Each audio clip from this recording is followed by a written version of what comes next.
Selamat pagi semuanya. Puji dan syukur kami panjatkan kepada Tuhan Yang Maha Esa karena atas berkat dan rahmat-Nya sehingga kami bisa mempresentasikan hasil diskusi kami, yaitu tugas UAS Bahasa Indonesia tentang perdarahan postpartum. Baik, perkenalkan, saya Putri Syairul Landari sebagai moderator dan rekan saya Tiara Patricia sebagai penyaji, dan rekan saya yang lainnya.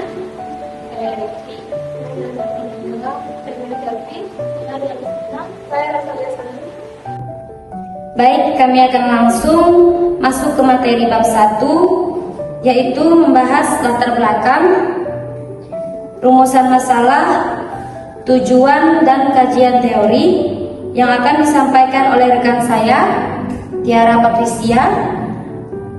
Kepada Tiara Patricia, saya persilahkan. Baik, saya akan menjelaskan dari pertama, yaitu bab 1 latar belakang. Pendarahan postpartum merupakan suatu kondisi yang abnormal di mana darah yang keluar sangat banyak hingga 500 cc atau bahkan lebih.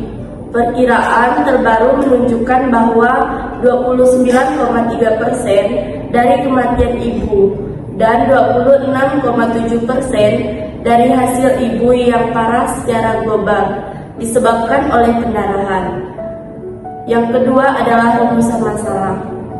Rumusan masalah dibagi menjadi 3 bagian, yaitu bagaimana definisi pendarahan postpartum, yang kedua bagaimana penyebab postpartum, yang ketiga bagaimana faktor risiko pendarahan postpartum.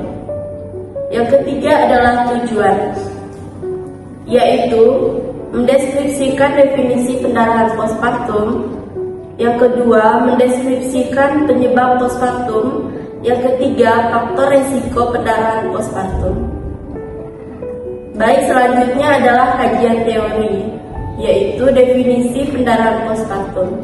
Didefinisikan sebagai perdarahan terukur lebih dari 500 ml untuk persalinan bervagina dan lebih dari 1000 ml untuk persalinan besar, terjadi dalam 24 jam pertama persalinan. Saya kembalikan kepada moderator. Baik, terima kasih kepada penyaji telah memaparkan bab 1. Selanjutnya kami akan memaparkan bab 2, yaitu definisi postpartum, penyebab postpartum, dan faktor risiko perdarahan postpartum. Kepada penyaji saya persilahkan. Baik, saya akan memaparkan materi bab 2. Yang pertama adalah definisi postpartum. Pendarahan postpartum didefinisikan sebagai perdarahan terukur lebih dari 500 ml untuk persalinan bervagina dan lebih dari 1000 ml untuk persalinan sesar, terjadi dalam 24 jam pertama persalinan. Pendarahan postpartum primer terjadi dalam 24 jam pertama persalinan, sedangkan pendarahan postpartum sekunder terjadi antara 24 jam dan 12 minggu setelah melahirkan dan lebih jarang terjadi. Penyebab postpartum dibagi menjadi 4 bagian, yaitu tonus, trauma, jaringan atau tisu, dan trombin. Yang pertama adalah tonus. PPH umumnya disebabkan oleh atoni uteri yang disertai dengan kegagalan dalam kontraksi dan reaktrasi. Miometrium dapat menyebabkan pendarahan yang cepat dan berat hingga terjadi shock hipovolemik. Kontraksi tonus otot uterus menjadi mekanisme primer pasca persalinan berlangsung. Apabila terjadi gangguan pada otot miometrium dalam berkontraksi, akan berujung pada terjadi postpartum hemorrhage. Selanjutnya, trauma. Trauma dapat dalam bentuk laserasi di perineum, vagina dan cervix pada persalinan pervagina. Ruptur uteri yang biasanya terjadi pada ibu dengan riwayat persalinan verabdominal sebelumnya, kebiasaan palpasi transvaginal pada bekas luka tidak lagi rekomendasikan. Yang selanjutnya adalah jaringan atau bisu. PPH berkaitan dengan pelepasan dan pengeluaran plasenta oleh kontraksi dan retraksi uterus.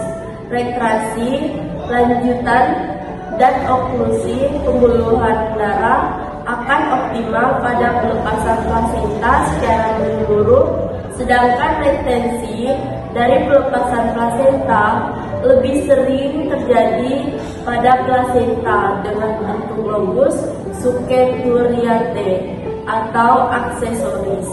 Yang selanjutnya adalah trombin.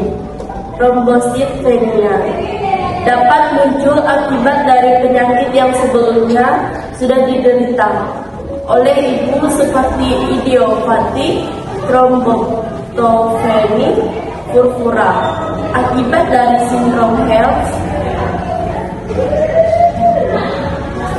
atau Eschmolysis elevated lymphoma Willebrand biaseae juga patut dipertimbangkan. Yang penyebab lainnya yaitu atonia uteri, retensio placenta, ruptur uteri, dan inversio uteri.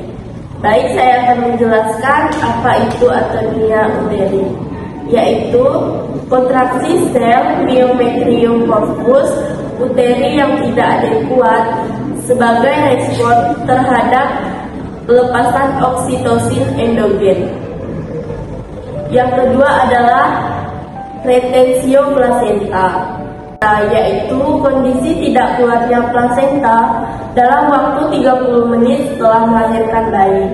Yang ketiga adalah ruptur uteri, yaitu kondisi yang dapat membuat seluruh lapisan dinding rahim robek sehingga membahayakan kesehatan ibu dan bayinya.